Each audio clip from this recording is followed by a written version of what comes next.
Good afternoon and welcome to today's presentation presented by Brainware in the Institute of Financial Operations. Today we're going to talk about findings from the 2012 Process Quality Report. Before we jump in, just a couple of housekeeping notes and an introduction.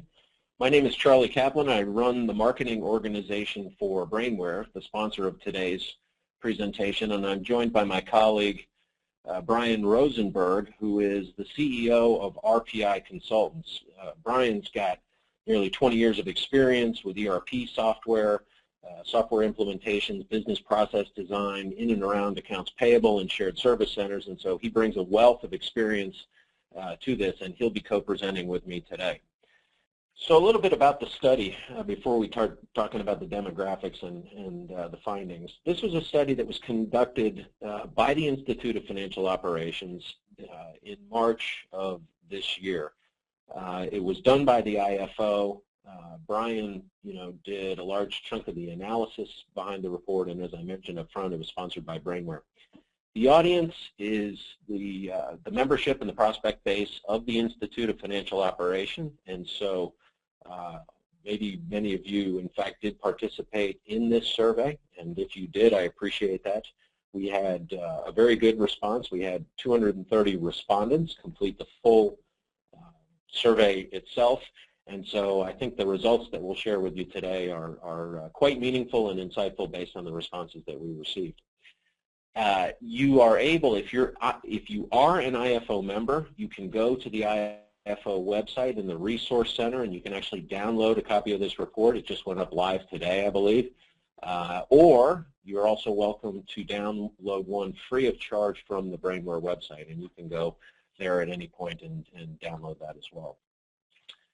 The goal of this study was to follow on other studies that have been conducted recently in and around the field of AP automation, more specifically around intelligent data capture, but with a focus on looking at efficiency, accuracy, and cost impacts of AP automation. What we're trying to understand more and more holistically in this space is, how does end-to-end automation really drive efficiency, cost, and accuracy, and what are the benefits associated with it? Because I think as more and more organizations adopt this technology or are looking at alternative technologies, I think it's critically important to understand the overall impact and not individual components, rather piecemeal.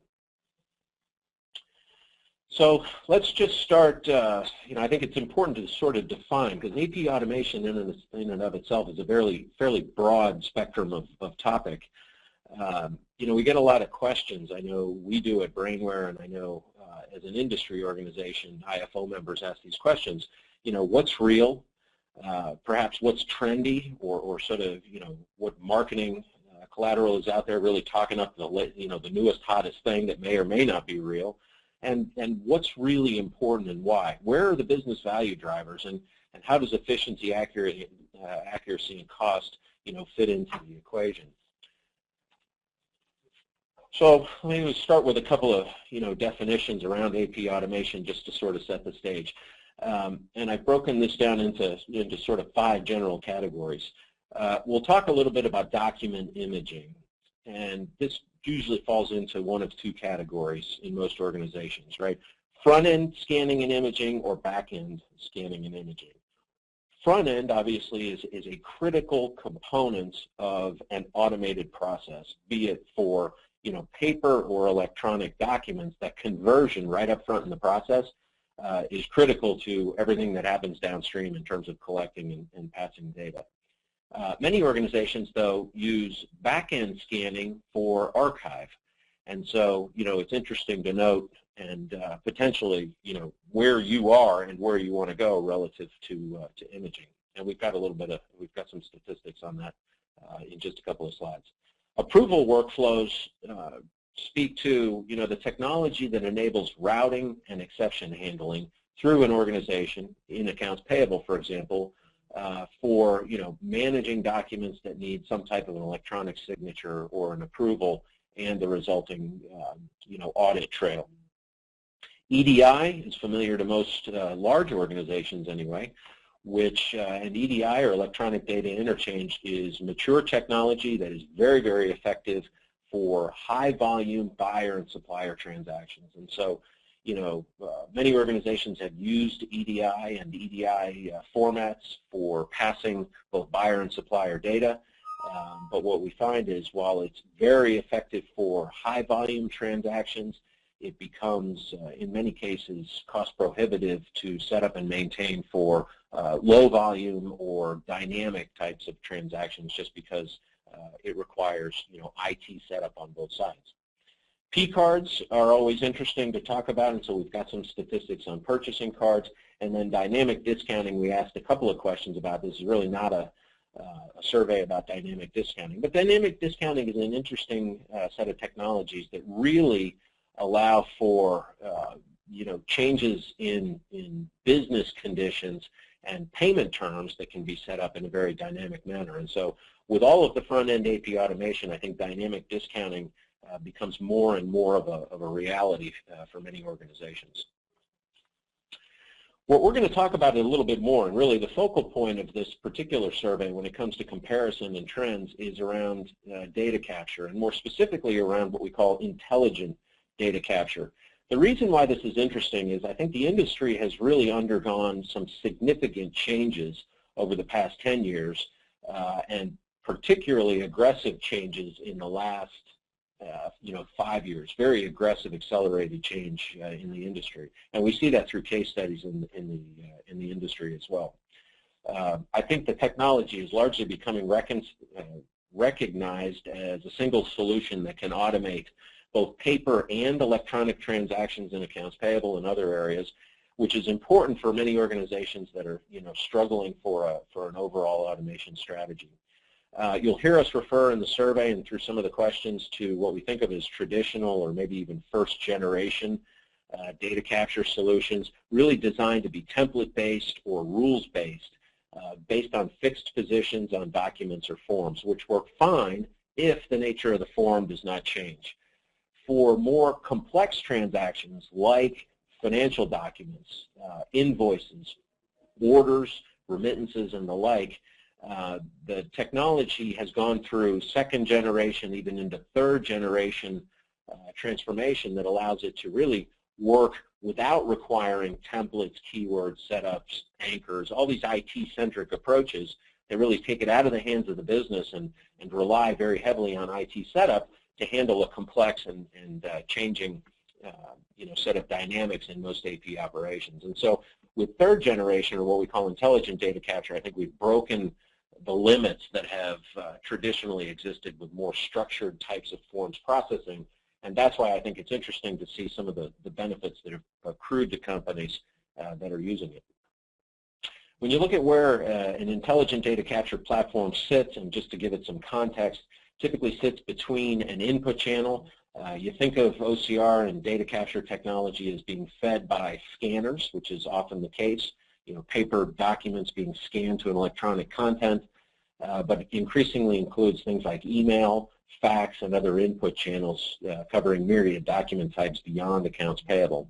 On the back end, the idea is to pull reconciled, validated data off of a document like an invoice and push that information into the transactional system like your ERP system, whichever type of system that might be, a copy of the image, the invoice image, into your content management system or file system, and maybe other enterprise apps as well. So what we're talking about for automation exists in the center of the diagram here around intelligent data capture, which in many organizations is simply reducing the keying and therefore the errors that are introduced manually today and automating a significant majority of those. All right, so let's just go ahead and we'll jump right into the results. A little bit about the respondents to the survey. We did ask questions to get some demographic information, and in fact, as we go through today's presentation, I'll engage with you in 5 or so different survey questions. One, just to allow you to weigh in, and number 2, just to compare, the respondents on today's call, today's webinar, with the broader findings from the group. We did ask the question, though, about where people were located. You can see well over 80% of the respondent demographics are from North America. but you get a pretty broad distribution across other countries and regions of the world as well. This is not surprising when you consider what the general makeup of the IFO organization is. I think they have a stronger presence in North America. But I think on the flip side, it points to really the international and global reach of many of the organizations that are responding to today's survey and are looking at this type of technology. All right, so we'll actually open up the first survey question. This will be presented here in just a moment on your screen. It's a multi-choice question, so I'm going to select the poll question. Ask the question, what is the size of your company? We did ask this question in the survey, and so I thought it would be interesting to go ahead and ask today's respondents, and then we can compare the responses, and I'll share that with you here in just a moment. If you will, just go ahead. I like to get a pretty good percentage of the respondents to vote. So if you haven't voted, please take a moment to do so. You can only vote once, so once you're done, you're finished. And we're getting a pretty good response. I'll give it just another moment here, and then I'll share the responses with you.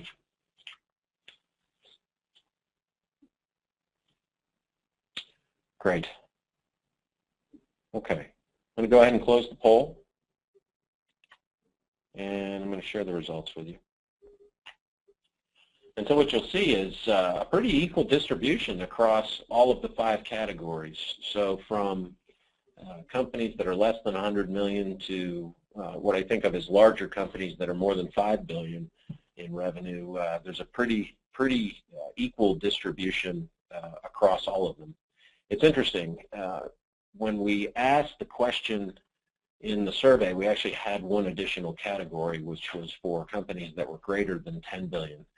I have a limitation in the GoToWebinar that I can only provide 5 responses, but I think it gives you still a pretty indicative view. So pretty similar. We had a slightly higher percentage in the survey with companies that were slightly larger, but I think that's interesting to see that largely they're much the same. We also asked about primary industries that our respondents were from. And as you can see, no surprise, healthcare, financial services, and manufacturing are the top 3. Financial services and manufacturing, I think, are no surprise. What we've seen from other surveys is the healthcare space has increasingly participated in these types of forums.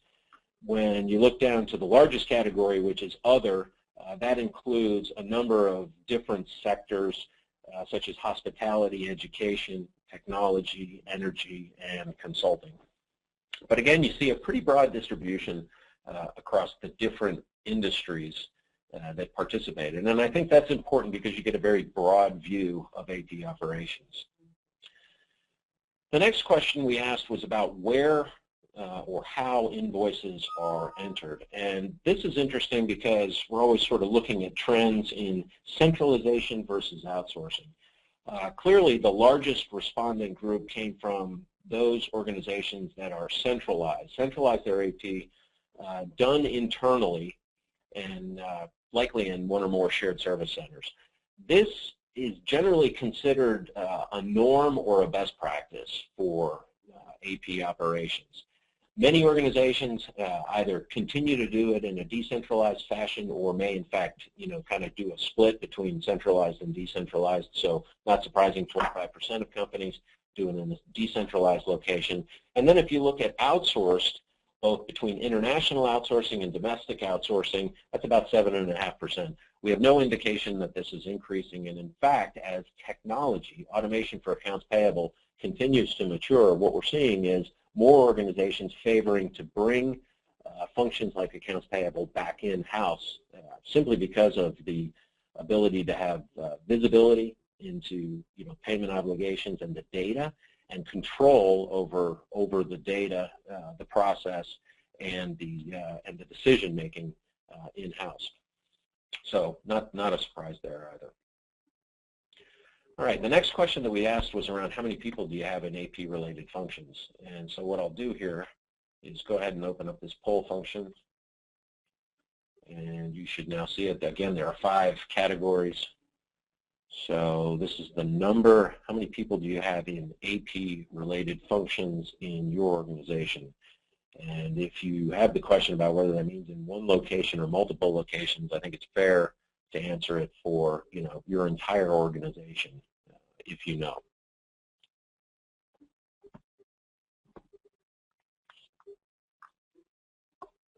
Okay.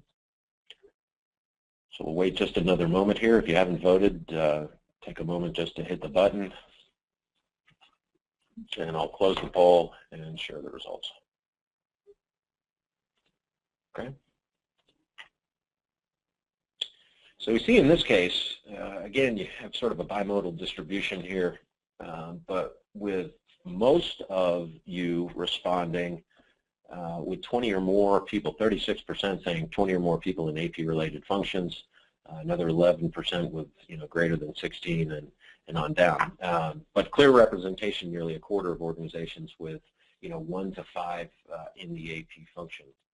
So if I hide that for a moment and share this, you'll see your respondents almost mirror identically what we got in the demographics of the respondents to the survey. So very interesting.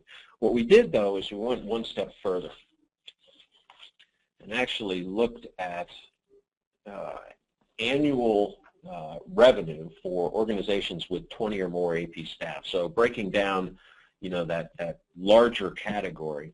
And the thing that's interesting here is, the diversity of company sizes with 20 or more AP staff.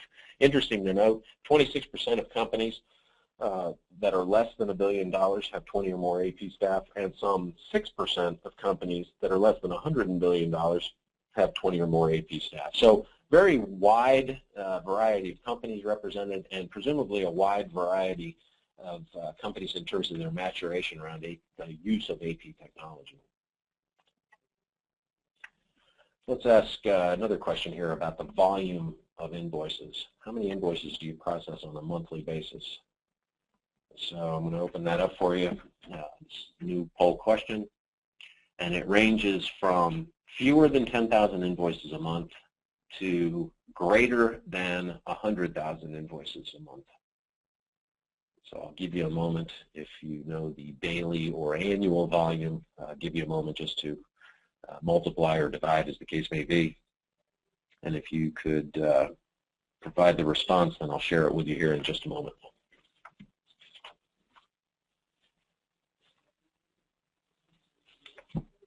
Okay, I'll wait just another moment or two for those of you who are still responding. Okay. Okay. So go ahead and close that poll. I will share the results with you.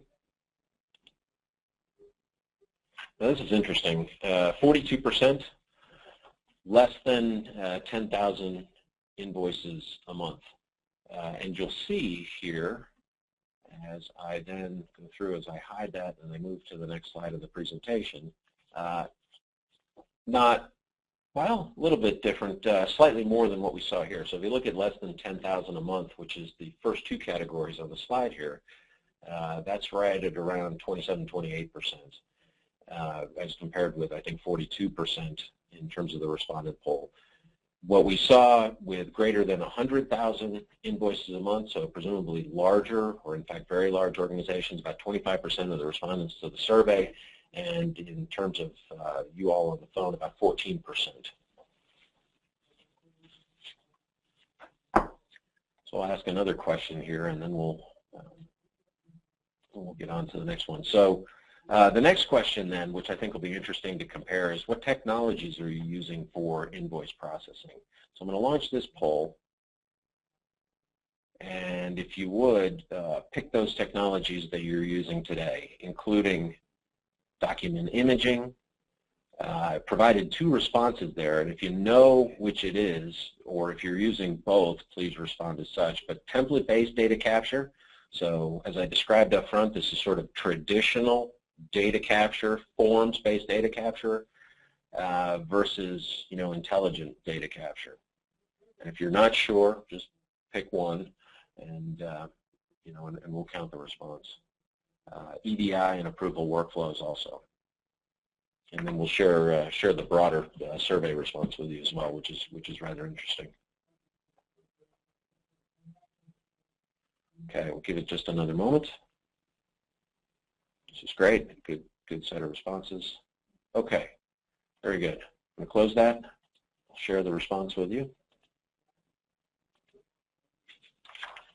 And what we see is 74% of those of you who responded are using document imaging, 60% are using approval workflows, nearly 50% are using EDI, and then it's a roughly equivalent between intelligent data capture and template-based data capture technology.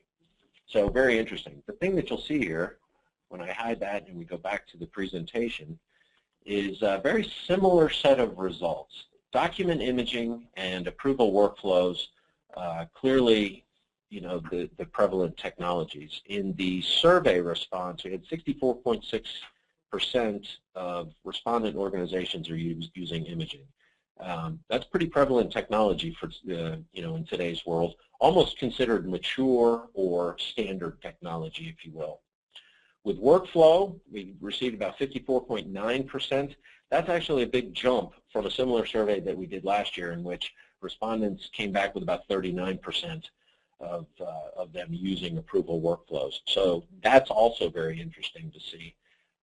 P-card usage was at about 44%. That's actually slightly down from the prior survey that we did, where we asked the same question. It was at about 50%.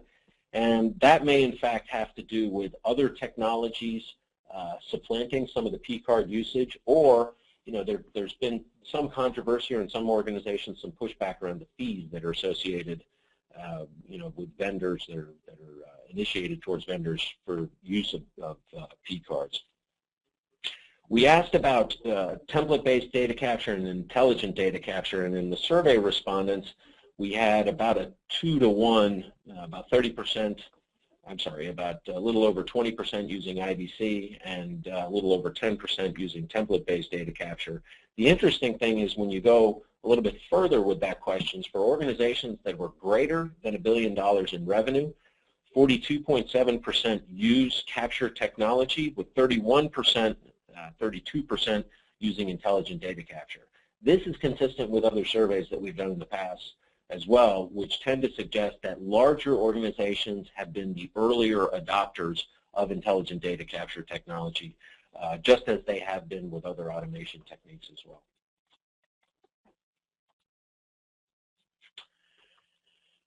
We asked the question, if you're using intelligent data capture, then what types of AP documents are you using it for? And so we found that a little over 50% use intelligent data capture for both PO and non-PO invoices.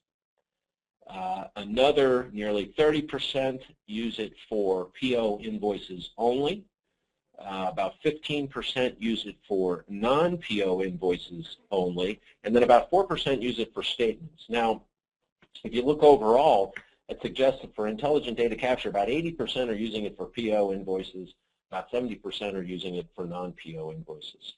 In the PO invoice category, 80% of that 80% are actually using it for line item extraction as well. And that's important when you think about complete process automation, so not only the lifting of the data, but the validation of the line item detail against an open purchase order, so that ultimately you can try and enable this straight through or touchless pass. So we asked that question to try and get down a notch to understand how this technology is being used. For projects that were recently completed, it's interesting to note that 42.3% of projects, so we asked the question, what is the most recent project in AP that was completed in your organization? 42.3% were imaging and workflow related initiatives. So it speaks to what I think we've seen, in one or two slides previously, which says, there's a big jump in adoption of those technologies to the point where they're pretty commonplace in most organizations. What's interesting then is if you look down towards the bottom of the slide, you see about a 3-to-1 ratio of intelligent capture to traditional template-based capture initiatives, which suggests that more and more organizations are taking on intelligent capture automation initiatives relative to traditional-based capture, simply because I think it's delivering much more meaningful results in the context of AP. We asked then around those projects, did they meet or exceed your expectations? What we found was, just about 74% met expectations. I would say that that's a function of, those who are in the AP organizations doing a good job of diligence, asking questions and setting expectations around how these projects ought to go. Probably a better job in terms of, the vendor community doing a better job, articulating what the benefits are and expected timelines, references and case studies helping to point to where, projects should go faster or slower and what types of results they ought to yield. When projects have exceeded expectations, this is anecdotal, but I think when they've exceeded expectations based on feedback from customers that we work with and so forth, I think it's a direct function of time expectations and change management practices being well thought out and well communicated within the organization, such that those organizations see them go smoothly and the results that they're delivering at or well above what they originally perceived. So with this, we're going to flip to the next section, and I'm actually going to turn this over to Brian Rosenberg to talk about the impact of automation on AP efficiency. Okay, Thanks, Brian, you want to take it? Sure, thanks, Charlie. Yes, we asked a lot of questions designed to get a really good understanding of how different technologies were impacting the entire accounts payable process. Because in looking at automation technologies, a lot of the objective is to get the entire process of accounts payable from the point of an invoice being issued by the vendor until the invoice being paid to be able to be as rapid as possible, to get things through that process as quickly as we can. So what we did was we asked a series of questions designed to understand the accounts payable processes and how the technologies were affecting each step. So we started by looking at 7 key steps of the accounts payable process. First being receipt of the invoice, which could be electronic through something such as EDI, or it could be on paper, which is still by far the most common form of receipt of invoices. Also, the increasing trend is to have emails being received, invoices being received by email, which is something that we're seeing more and more often. Sorting of invoices and the batching and then scanning. As you had seen from the slides that Charlie showed, we're finding that document imaging is becoming really a major part of accounts payable operations. So scanning is more common for most of the people that responded to the survey than those who don't. And certainly those who don't, it's something that many people are looking at and looking to adopt. But it is a step in the process that has to be completed, and so we want to see how the different technologies impact that. Data input, where is probably the most time-consuming part, and we do have some numbers that will show about how that has been impacted by different technologies, and looking at verification of data, which could be some type of a manual batch review, or it could be using, in the case of intelligent data capture, using a validation process. Approval of invoices, in the case of non-purchase order invoices, and then posting and coding. So we look at each of these steps and say, what does the automation technology change about these different steps? Does it make it better? And how much better does it make it compared to how it was before that technology was in place? And really, when we look at these different steps, many of our customers, and work with a lot of RPI works with a lot of people looking at designing or improving their shared service centers. And a key aspect of it is that we want invoices to be visible as fast as possible. We want them to be in the system, ready for payment as fast as possible. We may not necessarily want to pay it fast, but we want it to at least be available so that we understand what our cash needs are, and so that we have the ability to take advantage of some of the new technologies, such as dynamic discounting, that are becoming more common, but many people are finding that their invoices aren't in their ERP systems available for payment fast enough in order to take advantage of that type of functionality. We took for each of the different steps and asked what percentage of your invoices today require manual intervention at each of these different steps of the process. So if you look here, we can see in each of the different steps what percentage, and in the blue is fewer than 20%, meaning less than 20% of our invoices required someone to manually take care of this part of the process. So in the case of receipt, if the invoice is received by paper, it would be manual. If it was the invoice was received electronically, then it wouldn't be manual. And you can see for each of these stages, the blue is fewer than 20%, and then here we have more than 80% of required manual intervention. So this is what it looks like in the picture without intelligent data capture. And you can see that we have very high rates of manual intervention, particularly in the case of data input, for those who don't have intelligent capture. So let's take a look at what the impact is for those who do have intelligent capture. And what we see are some dramatically different results. We can see that what intelligent capture appears to have done is probably the most dramatic of all is looking at the data input. And I think that's not surprising because that would be the area that we would all expect that capture would have the most significant difference.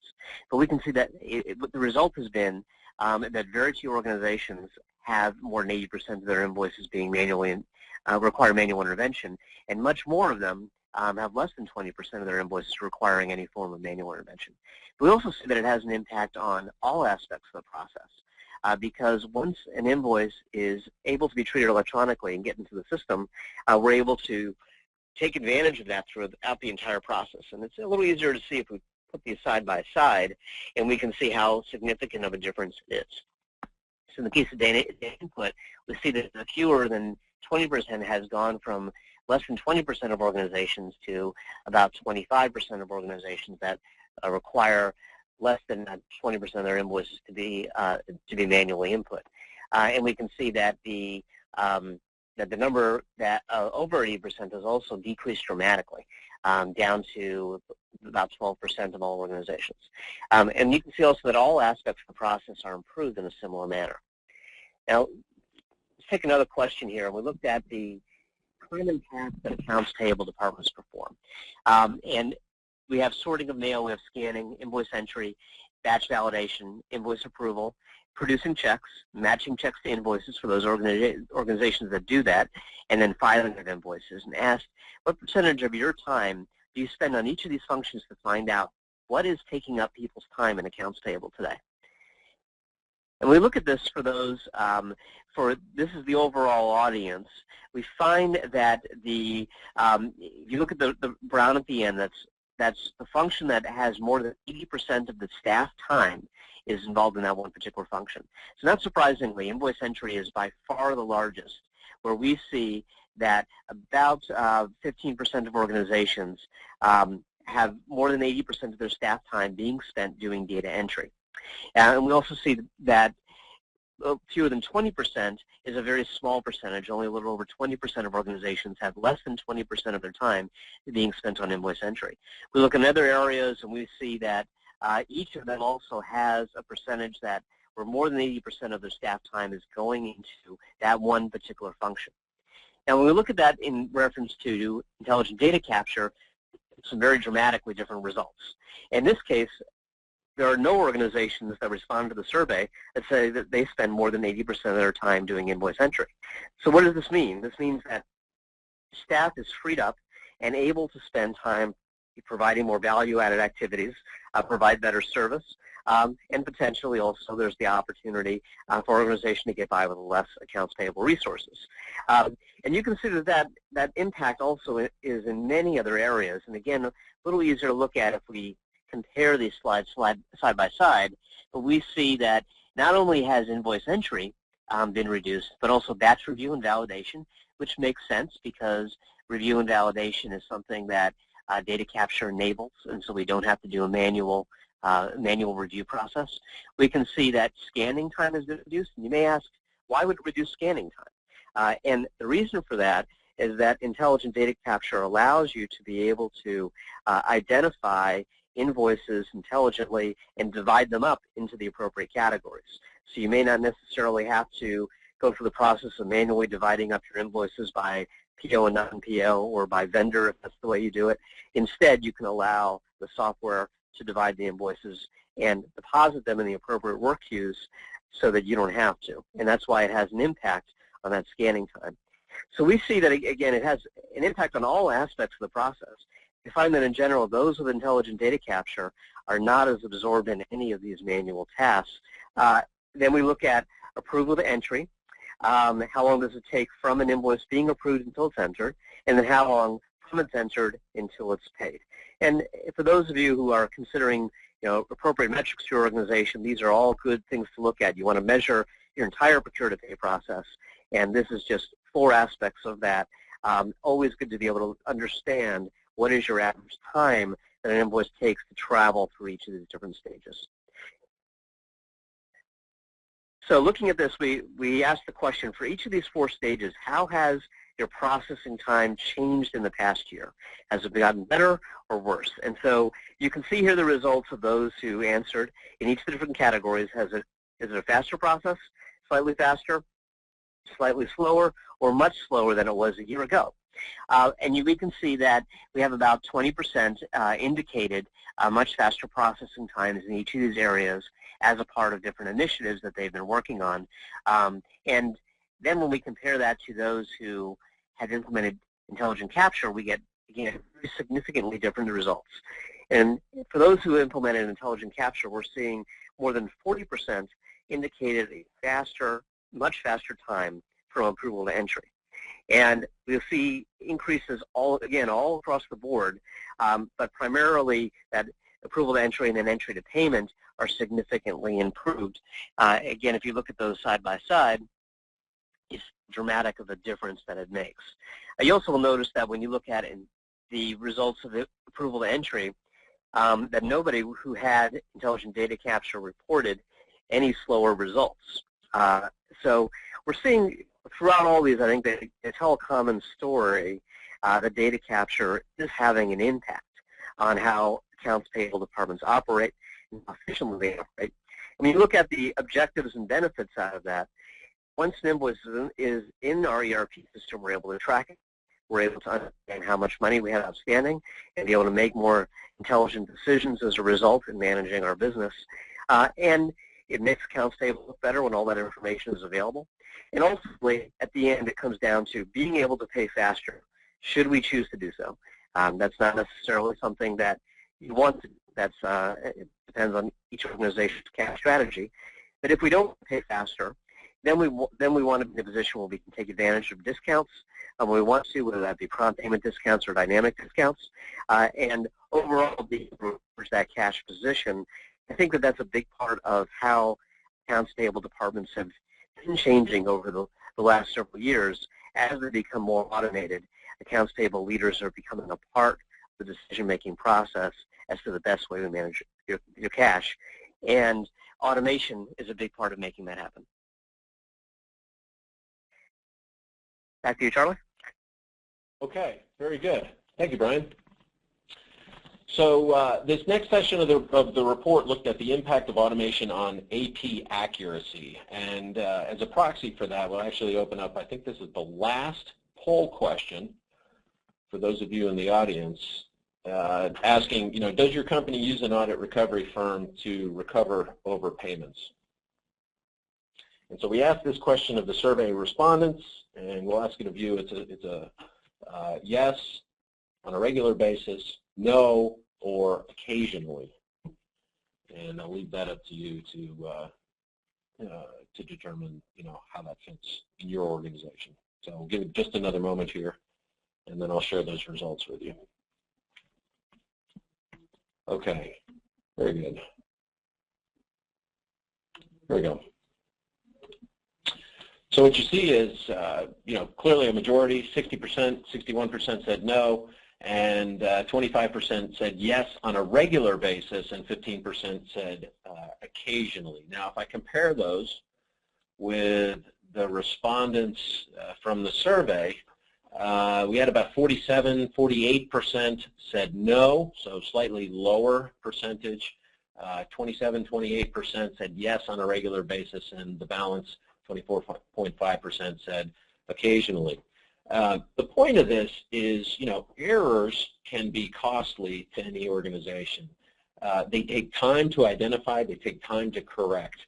They can result in duplicate payments, overpayments, incorrect payments, and in fact, despite using things like audit recovery firms, listen, a lot of organizations just never find these errors. They're made and they're never fully corrected. At a minimum, what they do, even if they are caught, is they slow down the decision-making process. And perhaps worst of all, what they do is they undermine the credibility of the AP function, the AP organization in organizations. And so the reason why this is important, and we'll have another slide or two about this, but automation can help do a couple of things. Certainly identify errors and trap them early in the process, but what they also do is identify places where an inconsistent process is creating errors so that they can be corrected.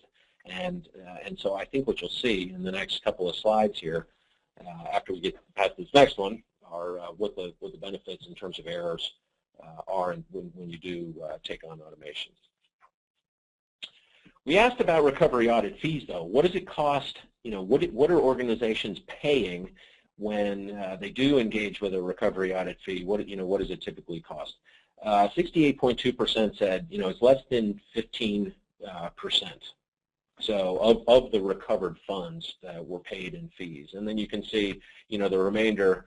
16% or so were between 15 and 19% of the recovered fees, and that went all the way up to 5.3% of respondents said more than 30% of the recovered funds were paid in fees to the recovery audit firm.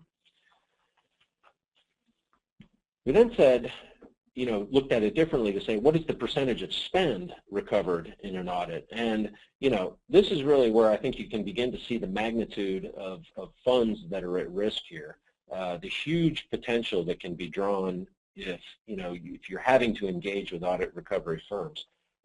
Clearly for larger organizations, this adds up, but, if you read through this, it's 5.3% are at more than 2%, and it works through the balance, though. Nearly 70% is less than 0.25%. Just, if you're doing the math in your head, or if you're familiar with these, this can equate from 0.25% of $1 billion of spend is still $2.5 million. Ranging up to 2% of $1 billion in spend can be at risk of, $20 million or more. And so what you can see, as I said, was huge potential in many organizations by eliminating, 1 or 2 or even a fraction of a percent of errors that result in recovery fees. So we asked the question looking for the change in the number of errors which are a result of automation and efforts, and this is broad automation, AP automation. And what you see here is more than 50% reduced errors in their organization. This is what they reported: reduction of errors because of AP automation initiatives. Actually 54.4%, which are the two sections on the left-hand side. When we go to the next slide, we said, look, what is the error rate change for those organizations that have implemented intelligent data capture? And so what you see is what goes from the prior slide from 54.4% to 80% of organizations reported slightly lower or much lower rates of error. There were none in this case that were much higher. And so there's a big impact on the rate of error with, particularly with automation as a minimum, but certainly with intelligent data capture as a specific type of automation, the impact on these organizations. And a lot of that, I think, has to do with, the validation of information as it's being processed through the system. Just to put those two charts side by side so that you can see them, again, the result is pretty easy to see and pretty impactful. The last area that we tackled then was around cost, and we looked at cost mostly from the angle of, changes in cost and benefits and so forth. And we asked these sort of directionally, which way are costs going? So the first question was around what's the cost in salary and benefits over the past 5 years, and what you see sort of from a broad level is that labor costs in the AP function seems to have stabilized, so they're not increasing at a rapid rate. They're neither decreasing either. With the last 5 years have been some tough economic times for many organizations, and so I think with the labor markets being tight, with many organizations looking to do more with less, in some cases changing their labor, and wage structures, I think it's important to see that the labor function has stabilized, certainly seems manageable and under control in most organizations. The last question then that we asked was, what is the change in cost to process an invoice, and how has that changed over the past 18 months? Very small sliver said much higher. The majority of organizations said slightly lower or much lower. And so what we're seeing is as technologies are being adopted, so imaging, workflow, intelligent capture, being among those that I think are being, rapidly adopted, these are driving down the cost to process an invoice. But clearly, there is still room for improvement in many organizations. And so, as we think about next steps and so forth, I think for most organizations, and presumably why many of you are interested in the topic, is because I think as we continue to take on technologies, process changes, organizational, structural changes, and so forth, it's kind of moving through the process of trying to cut costs and increase efficiency, to maximum levels. So we look at, what are challenges? Because I think the benefits, become more and more clear. I think we've laid out a number of the benefits in this presentation, but, I think through industry organizations like IFO, through peer groups and so forth, I think, the success stories are becoming more and more prevalent. But there are still challenges, that are real challenges in many organizations, and I bucketed them into sort of 4 broad categories: budget, IT resource, product confusion, and ROI. The challenge that's often expressed around budget has to do with, listen, our organization is constrained. We've got budget to undertake a number of initiatives, and more often than not, they're focused on frontline, patient or customer or constituent types of applications rather than back office. And I think it's important through education opportunities, through research, through case studies and so forth to go back and begin to present the business case for undertaking, AP automation initiatives, simply because they can drive real, hard dollar, measurable ROI back into your organization. Sometimes, and what we often do with customers is you can literally reposition this as profit potential or even revenue equivalent. And so when you're trying to compare, customer-facing or patient-facing initiatives with back office functions, sometimes you need to compare apples with apples and put them on the common ground. It's not uncommon today that many organizations are also IT constrained. And so, organizations say, look, if it's going to involve another massive deployment of technology, we don't have necessarily the IT resources to undertake a new project or a new set of technologies. And the good news is, for many of you, listen, many of the applications that are out there in the market space, intelligent data capture and otherwise, are really relieving a lot of the IT burden. That's done because these are business and user-centric technologies, so the implementation time is relatively low. There are supporting and complementary cloud technologies that are available that literally take the burden of maintenance, setup, hardware, IT infrastructure, completely off the table. And so I think it's important to consider, how that landscape is changing as well. The third piece, which I completely understand, is around product confusion. There's a lot of marketing, there's a lot of sales speak out in the market space that talks about, certainly makes claims about technologies which may or may not be realized.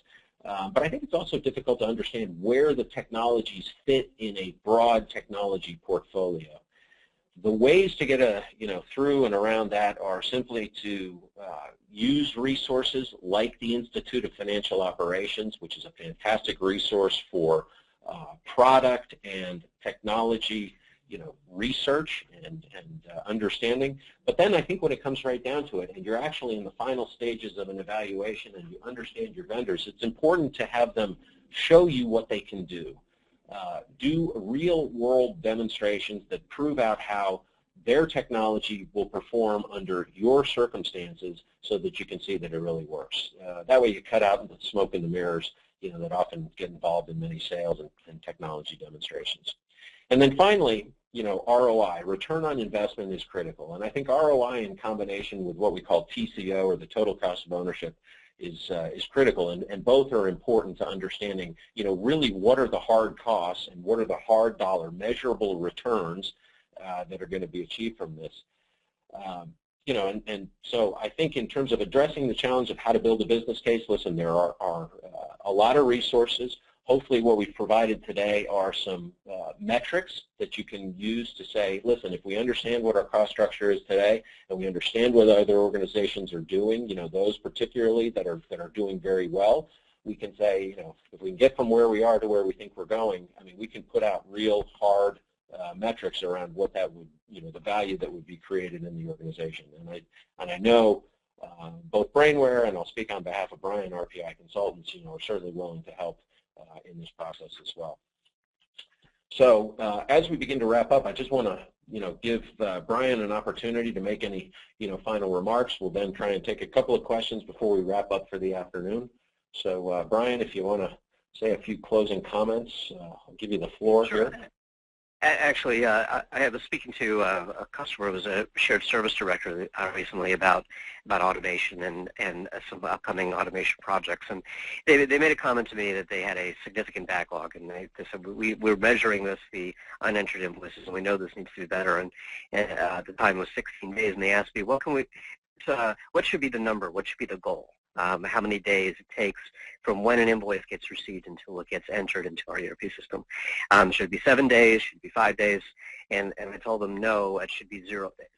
The time from when you receive it to when you enter it should be less than 1 day. And in order to do that, technology is the key to that. And I think that in many ways, intelligent capture is a crucial technology to AP departments as we find that invoices continue to come in on paper, or now we're sort of the more common, the trend has been towards receiving by email, but we're not seeing huge rates of EDI adoption, and those who have EDI have in many cases hit roadblocks where they're not getting much more because they've already done it with their high-volume vendors.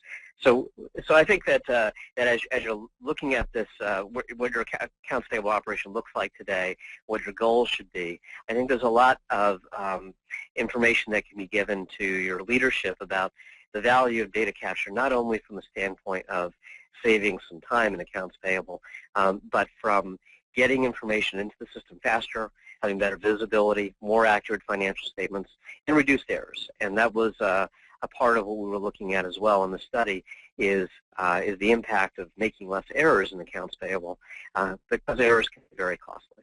You can download the formal report from the Brainware website or from financialops.org, which is the IFO website. If you're a member, you can go there. You can get it as part of your membership. If you are not a member, we'll give you a complimentary copy through the Brainware website. I want to thank Brian for helping with today's presentation. I certainly want to thank him for all the work that he did on the survey report. If you have questions about the data that's in the survey, feel free to reach out to us. We'll try and get back to you with a response. We can certainly look further into the data if there's something you really want to understand. Also check back. We do these webinars quite frequently on thought leadership, on product, on innovation, on customer success, and so forth. So we invite you to tune back in, and thank you for joining us today.